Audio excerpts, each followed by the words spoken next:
APCC అధ్యక్షురాలు YS Sharmila కుమారుడి పెళ్లి ఏర్పాట్లలో బిజీగా ఉన్నారు. రాజకీయాలకు అతీతంగా ఆమె పలువురిని ఆహ్వానించారు. జనసేన అధినేత పవన్ కళ్యాణ్ కూడా ఆమె వెడ్డింగ్ ఇన్విటేషన్ అందజేశారు. హైదరాబాద్లోని పవన్ నివాసానికి వెళ్లారు. వధూవరుల గురించి పవన్ కళ్యాణ్ అడిగి తెలుసుకున్నారు. ఈ సాయంత్రం హైదరాబాద్ గండిపేటలోని ఓ రిసార్ట్లో షర్మిల కుమారుడు రాజారెడ్డి, ప్రియా అట్లూరి నిశ్చితార్థం జరగనుంది.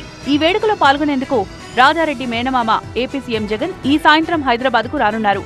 వైఎస్ఆర్ మరణం తర్వాత వైఎస్ కుటుంబంలో జరుగుతున్న తొలి శుభకార్యం కావడంతో వైఎస్ కుటుంబ సభ్యులు ఈ వేడుకకు పెద్ద సంఖ్యలో హాజరు కానున్నారు. వీరిద్దరి వివాహం వచ్చే నెల 17న జరగనుంది. జైపూర్లో వివాహ వేడుకుండే అవకాశం ఉంది.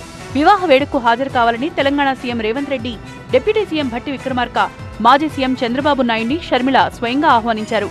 తాడేపల్లి వెళ్లి అన్న జగన్ కూడా పెళ్లి పత్రిక అందించారు.